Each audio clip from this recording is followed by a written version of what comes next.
Trauma bonds, also known as betrayal bonds, are emotional attachments that form between individuals where abusive cycles of betrayal and mistreatment occur. These powerful bonds often develop in relationships characterized by a pattern of abuse, neglect, or harm interspersed with moments of love, care, or affection. The concept of trauma bonding was first introduced by Patrick J. Carnes, a leading expert in the field of addiction and recovery. He found that these bonds are forged when there is a fear of harm, coupled with the promise of reward.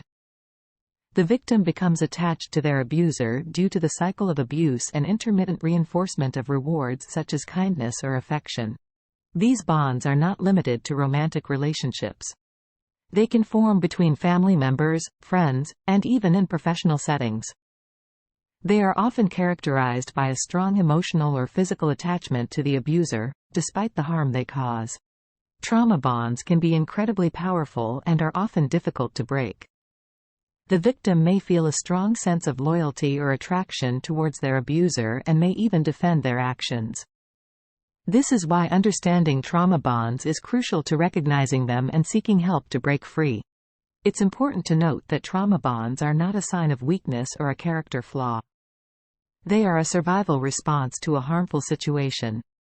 Recognizing and breaking these bonds is a significant step towards healing and recovery. Acknowledging the existence of a trauma bond signifies the beginning of your healing journey. This step requires self-awareness, honesty, and acceptance.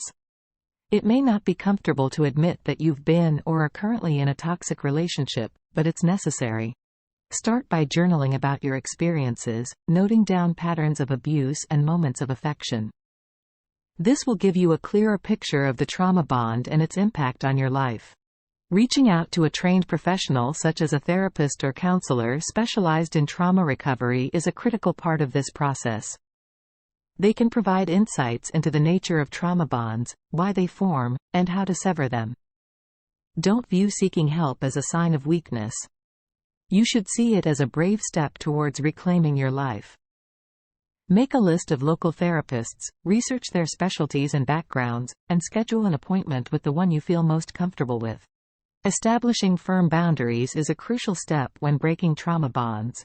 The nature of these boundaries can vary from person to person, based on their unique situation and comfort level. To establish boundaries, start by identifying what you're comfortable with and what you're not. This might involve some honest introspection and possibly even uncomfortable realizations, but it's a necessary step in the process. Once you've defined your boundaries, it's essential to communicate them assertively. Be clear and direct, without being aggressive or confrontational.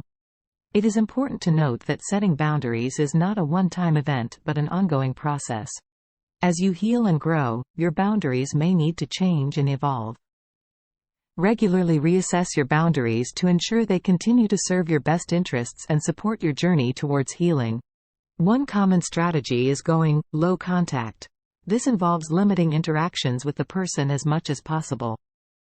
This could be a viable option if total disconnection isn't immediately possible or practical, such as in situations where the person is a family member or co-worker.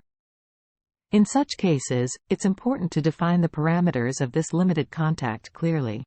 Another strategy is going no contact. This involves completely cutting off all forms of communication with the person who caused the trauma. This includes not just face-to-face interactions, but also phone calls, text messages, emails, and even social media interactions. Going no contact can be a powerful way to break free from a cycle of abuse and start the healing process. Self-care is an essential component of healing from trauma. This involves taking care of yourself physically, emotionally, and mentally. Engage in activities that you enjoy, maintain a balanced diet, exercise regularly, and ensure you get plenty of rest. Create a daily routine that incorporates these self-care practices. For example, start your day with a healthy breakfast followed by a short meditation session. Dedicate time each day to do something you love, like reading a book or taking a walk in the park. Creating a reliable support network can significantly aid your healing journey. This network could include trusted friends, family members, support groups, or individuals who have experienced similar situations. Reach out to people you trust and express your feelings and experiences. Consider joining local or online support groups where you can connect with individuals going through the same process. Lastly, understand that it's not your fault for forming these bonds. Trauma bonding is a survival mechanism, and blaming yourself only hinders your healing process. Practice self-forgiveness by acknowledging your feelings without judgment and reminding yourself of your worth and strength. You might find it helpful to write a letter of forgiveness to yourself, acknowledging your past, accepting your present, and expressing hope for your future. Embarking on the journey to break trauma bonds may seem daunting, but it's an essential step towards reclaiming control over your life and steering it towards a healthier, more fulfilling future. Each stride you make in breaking these bonds, no matter how small it might seem, is a stride towards healing and self-discovery. Healing is not a race but a process that requires time, patience, and consistent effort. Stay strong, keep moving forward, and believe in your ability to heal and grow. For more information about narcissists and narcissistic abuse, visit www.carlacorelli.com.